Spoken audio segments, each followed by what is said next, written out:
One of the people here in British Columbia who started right from the beginning by saying no to the government is going to be our first speaker today.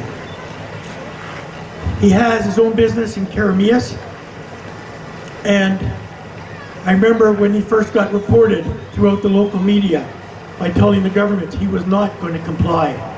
And I thought, wow, here's a guy with an open business right up front telling the government, we're not going to comply and force people to wear masks or get vaxxed or shut down or anything else. And I thought, here's a guy with a business who's standing up. Here's a guy who is taking risks. And he's with us today. He's been with us a couple times in the past. He's a wonderful speaker, very, very inspiring. Please welcome Dave Shearer from Kelowna, owner of the One-Eyed Bungie.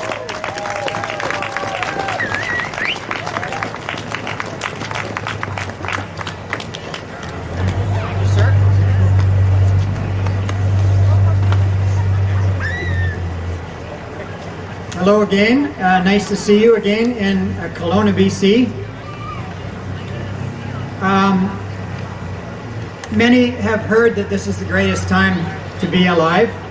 That's kind of a difficult statement when we know we are at the stage where now pretty much all of us here know somebody who has suffered pain and loss.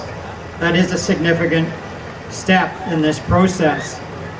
But the important thing that comes for that is that the recognition of the pain and loss, it means that you and I, and possibly those watching this video, are entrusted to bring eternal love, truth, and freedom for humanity. This is extremely important, so I'll say it again. It is by the very recognition of this pain and loss that we're all enduring in our own lives and in those of our loved ones that enables you and I to fully establish and secure eternal love, truth, and freedom for this planet. This is what my research at our Truth Center has provided for us, and it definitively illustrates that. The fact that we are in a time of great turbulence and sometimes pain is only because we slept while the world was systematically being overrun by falsehood.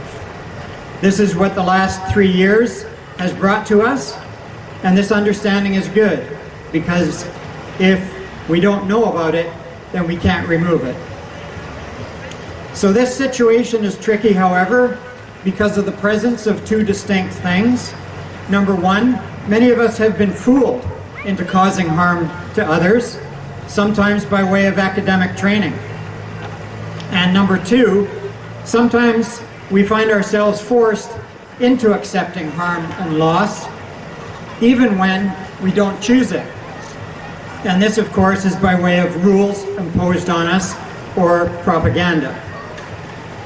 This is the society we have lived in for decades, and we now know that much of the pain simply has a foundation of falsehood. You can see that there is a great transition afoot, where folks are waking up to this very fact.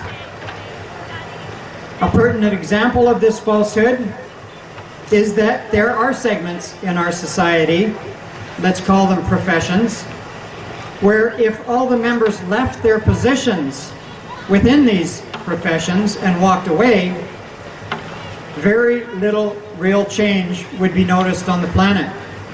That's an unfortunate consequence of this situation, and in many instances, without these professions, we would be better off. So that's how deep the systematic disassembly of our societies have gotten. And of course, there are many codes and rules and rationalizations that justify these professions, but in the end, there is little substance behind them. The main point is that they all require our support, as they've been getting, be it financial or whether by our own simple participation. And so, to get the masses on board with removing their participation, as you all know, is very, very difficult. And it is for this reason that I would ask that you keep this in mind when further absurdities roll out. Each of the absurdities is rolling closer and closer to the front door of those who would rather not join us in standing up against tyranny. That's an important point, and you will also be able to observe that these imposed programs, the CBDC and digital ID, or the latest and greatest cyber attack, will seem devastating to us all, and in some respects it may affect us. But keep in mind, those will have the greatest impact on those that are following falsehood. So, and with that in mind, we know there are a few basic preparations. That's all that is required now. That is to casually build up some reserves and to seek out others who refuse the absurdity. In this way, we move to generate our own community of support, as you all know here. And there are even platforms to do this if needed, such as the Freedom Cell Network. So we all know there is strength in unity, and this is absolutely important. But let that not blind you or distract you from taking away from your own personal elevation and strengthening. There are, from my observation, there are collective energies amongst us now that assist us and or urges us to clean our own house. This is a time to have the courage to jump on the train of elevating consciousness. For many, this will be moving out of the lower positionalities of fear, guilt, shame, anger. These are the very things that the talking heads encourage us to embrace. And we know it's all based on falsehood. So the move to higher consciousness is occurring right now, and folks are now placing concern for their brothers and sisters first, and things like monetary gain and other things second. This is the way of our own future, because many of the fake systems out there now will not understand or survive this movement. So I urge you, when you hear a talking head say something like, quote, "The cyber attack will be way more frightening than COVID," unquote, I would ask you to recognize that, number one, this is obviously more programming to fear, and number two, there are deeper implications impacting those who continue to refuse to acknowledge the truth. So, while that may be a sad circumstance, to move forward, we observe simply what is around us. We stand strong with truth, wherever and whenever we are capable, and we listen for and take advantage of current energies that are enabling us to move forward on our own personal journeys. When we become stronger elements within the truthing and unity movement, this makes for an invincible unity movement. So for those who do not need to clean house, you know who you are, and you have one less job in this process.